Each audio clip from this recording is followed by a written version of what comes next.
ሜደጌ ክብሬናት ማረጌ ሽታ አንቺ ያላህ ስጦታ። አሰላሙ አለይኩም ወረህመቱላሂ ወበረካቱሁ። ሰላም ቤተሰብ የፎዝ ቤተሰቦች እንዴት ናችሁ? ሰላም ናችሁ? ከኔ ጋር አልሐምዱሊላህ ረብል ዓለሚን ሁሉ ሰላም ነው። አፋቢ እንዴት ናችሁ? እናንተ ሰላም ናችሁ? በያላችሁበት ሰላማችሁ ብዙ ተወፍ በል ኢንሻአላህ። ዛሬ ደግሞ በክፍል 8 መጥቻለሁ ማለት ነው። አሊ ቢን አቢ ጣሊብ ረዲየላሁ ክፍል 8 ይዤ መጣሁ ማለት ነው። ውድጄ በነክ ተሻር ቪዲዮውን ጀምሮ ታበረታቱ ማለት ነው። ኸሊፋ መሆን ሰዒድ ዑስማን ቢን አፋን የሰማዕትነትን ጽዋ ከጠለጡ በኋላ ሰዎች አሊ ቢን አቢ ጣሊብን ለመሾም ተጣደፉ። በእርግጥ አሊ ለዚህ ተገቢ ሰው ነበሩ። በወቅቱ አሊ ቢን አቢ ጣሊብ በዑስማን ሞት ምክንያት እያለቀሱ ነበር። አላህ ሆይ ከዑስማን ደግሞ እጀ ንጹህ ነው እያሉ ነበር። ሙሃጅሮችና አንሷሮች አመራራቸውን ለመቀበል ቃል ኪዳን ሊገቡላቸው ወደ እርሳቸው ቤት መጡ። በመጀመሪያ አሊ በሁኔታው አልተስማሙም ነበር። እኔ አሚር ከመሆን የሆነ ዘርፍ ኃላፊ ወይም ደግሞ ወዚር ብታደርጉ ይሻላል ብለው ተከራከሩ። ወላሂ ለኸሊፋነቱ ከእርሶ የተሻለ ሰው ልናገኝ አንችልም አሏቸው። አሊይም አረባካችሁ ተውኝ፣ አእምሮን የሚያውቅ ቀልብን የሚሰብር ዘግናኝ ነገር ሳይገጥመን አይቀርም አሉ። ሷሃቦቹ በጉዳዩ አሊ እስከሚያምኑላቸው ድረስ አስጨንቀው ያዟቸው። አሊ የኸሊፋነትን ተቀበሉና በበድር ጦርነት ተሳታፊ የነበሩ ሷሃቦች ተሰብስበው ቃል ኪዳን እንዲገቡላቸው ተስማሙ። የበድር ተሳታፊዎች ተሰበሰቡና ቃል ገቡላቸው። አሊ ዙበይርና ጦልሃን ሲያጧቸው የት እንዳሉ ጠየቁ። ዙበይርና ጦልሃ በድር ላይ ተሳትፈዋል። ዙበይርና ጦልሃ ከነበሩበት ቦታ መጥተው ለኸሊፋው ቃል ገቡ። ዙበይር እንዲህ አሉ፣ እርስዎ ስለ እኛ ሳይጠይቁ በፊት እኛ ሰዎች ስለ እርስዎ ጠይቀናል። ከአሊይ ሌላ ማንም እንዳይመረጥ ብለን ለሰዎች ነግረናል። አሊይም እንደዚያ ከሆነ ቃል ኪዳኑ የሚፈጸመው መስጂድ ውስጥ ይሁን አሉ። አባስ ግን ረብሻና አመፁ ገና ስላልበረደ መስጂድ መሆኑን ጠልተው ነበር። አሊይ ግን በዚሁ ጸኑና ቃል ኪዳን ወይም ደግሞ ሙባይዳ መስጂድ ውስጥ ተፈጸመ። ለረሱል ሰለላሁ ዐለይሂ ወሰለም የተከለከለ እጅ ሰዎች መስጂድ ውስጥ ተሰባሰቡ። ቃል ኪዳኑን መጀመሪያ የፈጸመው ጦልሃ ቢን አብዱላህ ነው። በኡሁድ ጦርነት ወቅት በረሱል ሰለላሁ ዐለይሂ ወሰለም ላይ የተወነጨፈ ቀስት በክንዱ መክቶ በመመለሱ ምክንያት ቀኝ እጁ ሽባ ሆኖ ነበር።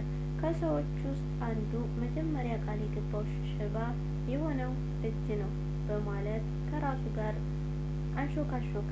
ሰይድና አሊ የሰውየው ሁኔታ ገባቸውና እንዲህ አሉ፣ አለማወቅህ ነው። እዚህ ካሉት እጆች ሁሉ ይሄኛው እጅ የተባረከ ነው። ይህ እጅ ለረሱል ሰለላሁ ዐለይሂ ወሰለም የተከላከለ እጅ ነው። ያለፈ ህዝብ ነው። የሰይድ አሊ ቢን አቢ ጣሊብ ኸሊፋነት እንደተጀመረ ፊትናውም አብሮ መቀጣጠል ጀመረ። ይህን ፊትና አስመልክቶ የተለያዩ መጽሐፍት ብዙ ነገር ብለዋል።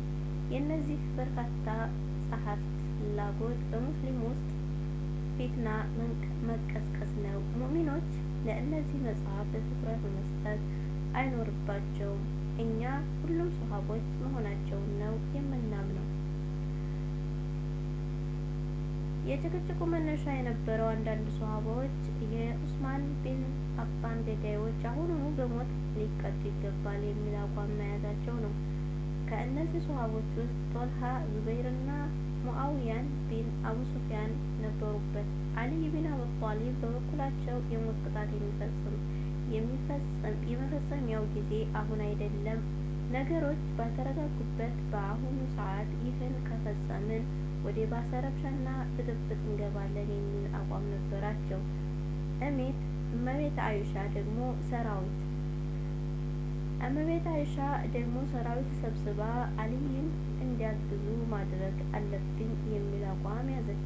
ሁሉም የራሳቸውን ግንዛቤ ለመጠቀም ጥረት አድርገዋል። ሁሉም የኡስማን ቢን አፋን ገዳዮች በሞት መቀጣት እንዳለባቸው ይስማማሉ። ሁሉም ይህን ያምናሉ። የጋራ አቋማቸው ይኸው ነው። ልዩነቱ የነበረው ይህ ጉዳይ መቼ ይፈጸም የሚል ነው። የተንኮል ቋት የሆነው አብደላህ ቢን ሰብዕ ይህን ቀውጢ ጊዜ ጠብቆ ፊትናውን ያራግመው ጀመር። ፊትናውን ለማረጋገጥ ካሰራጫቸው ወሬዎች ውስጥ አንዱ አምር ቢን አልአሳ ከመአውያ ጋር በመመሳጠር የግብፅ አስተዳደር አድርጎ እንዲሾመው፣ መአውያን ቢን አቡ ሱፊያን ደግሞ አልይን አስወግዶ ኸሊፋ ለመሆን ተዘጋጅተዋል የሚል ነበር። ሌላው አኢሻ አልይን ስለምትጠላቸው ጦርነት ልታነሳሳበት ነው የሚለውን ይገኝበታል። ይህ ፍጹም መሰረት ቢስ ወሬ ነበር። በረሱል ሰለላሁ ዐለይሂ ወሰለም ሰሃቦች ላይ የተነዛ የሐሰት ወንጀል ነው። ይህ ለነቢዩ ሰለላሁ ዐለይሂ ወሰለም ክብር አለመስጠትም ጭምር ነው። ምክንያቱም አባባሉ ነቢዩ ሰለላሁ ዐለይሂ ወሰለም ሰሃቦችን በስርዓት አላነጧቸውም የሚል እንደ ሙታን ይሰጠናል። ይህ በጭራሽ ተቀባይነት የሌለው ነገር ነው። ነቢዩ ሰለላሁ ዐለይሂ ወሰለም ሰሃቦችን በተገቢው መልክ ቀርጸዋቸው ነው ያለፉት። ይህ መሰረተ ቢስ ወሬ የሚፈጠረው ሌላ እንዲሞት እስልምና ከረሱል ሰለላሁ ዐለይሂ ወሰለም በኋላ ማህበራዊ መፍትሄ ሊያስገኝ አልቻለም የሚል ነው። ይህም ቢሆን ትክክል አይደለም። እስልምና በየትኛውም ቦታና ጊዜ ለሚፈጠር ማህበራዊ ችግር ሁሉ መፍትሄ አለው። አንዳንድ ለእስልምና ቅን አመለካከት የሌላቸው ሰዎች ቀደም ሲል የተወሳውን የፊትና ክስተት አጉልተው በማሳየት የእስልምናን ስዕል ለማጠልሸት ይፍጨረጨራሉ። እስልምና ተረጋግቶ መቆየት የቻለው ለ20 ዓመታት ብቻ ነው እስከ ማለት ድረስ ይቀጣቸዋል። ከላይ በተወሰነው መልኩ የተከሰተው ፊትና በኡማው መካከል ተሸሽጎ የተንኮል ድር የሚያደራ አካል ስለመኖር ድምፅ አውጥቷል። ፊትናው ለ4 ዓመት ለመንፈቅ ያህል የቆየ ቢሆንም እስልምናን ሙሉ በሙሉ ማጥፋት ግን አልተቻለውም። እስልምና ዘመንን ተሻግሮ እዚህ ሊደርስ ችሏል። ምክንያቱም የድኑ ባለቤት አላህ ሱብሓነሁ ወተዓላ ነቢዩ ሰለላሁ ዐለይሂ ወሰለም ደግሞ የዚህ ዲን ምሰሶ ነበሩ። ፊትናው ለሙስሊሞች ትምህርት ሰጥቶ አልፏል። አንዳንድ አካላት እንደሚያደርጉት የተጠቀሰውን ፊትና መነሻ አድርጎ ሶሃቦችን ማጣጣልና ክብራቸውን መንካት በጭራሽ ተገቢ አይደለም። ቅዱስ ቁርአን የሶሃቦችን ንጹህነት በግልጽ አስቀምጧል። ሶሃቦችን የሚያጣጥልና ክብራቸውን የሚነካ የቁርአንን የረሱል ሰለላሁ ዐለይሂ ወሰለምና የኡማውን ታሪክ እንዲያጣጣልና ክብር እንደነካ ማወቅ አለበት። ወንድማማቾች ሆነው በደረቶቻቸው ውስጥ ከቂም ያለውን ሁሉ እናስወግዳለን። በሶሃቦች መካከል ፊትና ነግሶ በነበረበት ወቅት እንኳ በመካከላቸው የነበረው ውዴታ ጎልቶ ይንጸባረቅ ነበር። አልይ ቢን አቢ ጣሊብ አላህ ሆይ በመካከላችን እርቅ አውርድ እያሉ ዱዓ እያደረጉ ነበር። ሰይድ አሊ በአንድ ወቅት እርሳቸውን ስለሚያወጉ ሰዎች ጠየቁ። ሙሽሪኮች ናቸውን? አይደሉም። እነርሱ ከሽርክ ሸሽተዋል። ሙናፊቆች ናቸውን? ከኒፋቅ አላህ ይጠብቀን። ሙናፊቅ አላህን የሚያወሳው በጣም በጥቂቱ ነው። ታዲያ ምንድን ናቸው? እነርሱ በእኛ ላይ ድንበር ያለፉ ወንድሞቻችን ናቸው።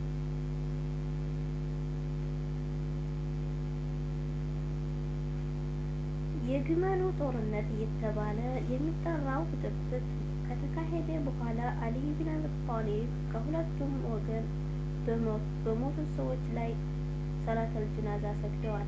ለሁለቱም ሰራዊቶች የኢድ ሶላት አሰግደዋል።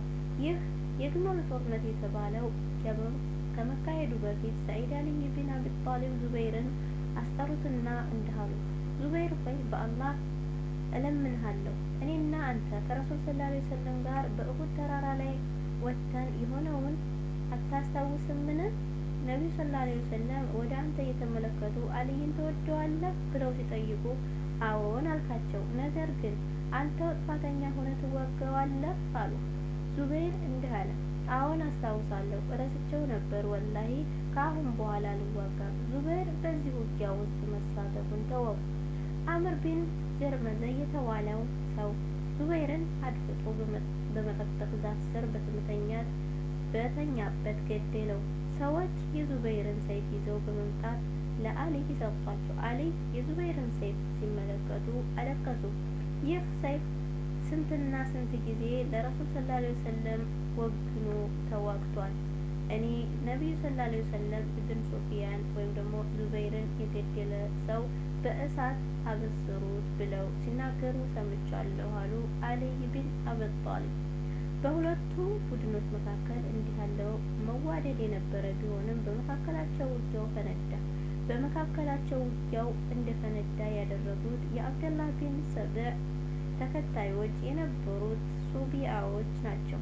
ጎራ በተለዩት ሶሃቦች መካከል እርቅ ወርዶ ታርቀው ነበር። ነገር ግን ሱቢያዎች ሆን ብለው አንዱን የሰራዊት ክፍል በማጥቃታቸው ውጊያው በሁለቱ መካከል ሊፈነዳ ችሏል። በውጊያው መሃል ጦልሃ ቢን አብደላህ ተመታና ደም በጣም ይፈሰው ጀመረ። ጦልሃ ከተዋጊዎቹ ውስጥ አንዱን አስቆመውና ከየትኛው ወገን እንደሆነ ሲጠይቀው ከአሊ ቢን አቢ ጣሊብ ወገን መሆኑን ነገረው። እጁን እንደዘረጋለት አድርጎ ለአልይ ቢን አቢ ጣሊብ ቃል ኪዳን እንደገባሁላቸው ነገራቸው አለው። ከዚያም ወዲያው ህይወቱ አለፈች። ሰውየው ጦልሃ የነበረውን ከአልይ ቢን አቢ ጣሊብ ነገራቸው። አልይ እንዲህ አሉ፣ ረሱል ሰለላሁ ዐለይሂ ወሰለም እውነት ተናገሩ፣ ጦልሃ ቃል ኪዳን ሳይገባ አይሞትም ብለው ነበር።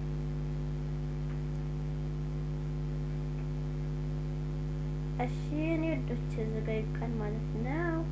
ነገ ደግሞ በሌላ ቪዲዮ በቀጣይ እንመጣለን ማለት ነው። ቀጣይ ቪዲዮ እስከምንገናኝ በያላችሁበት ሰላማችሁ ብዙ ትርፍ ይበል። ሰላም አለይኩም ወራህመቱላሂ ወበረካቱ።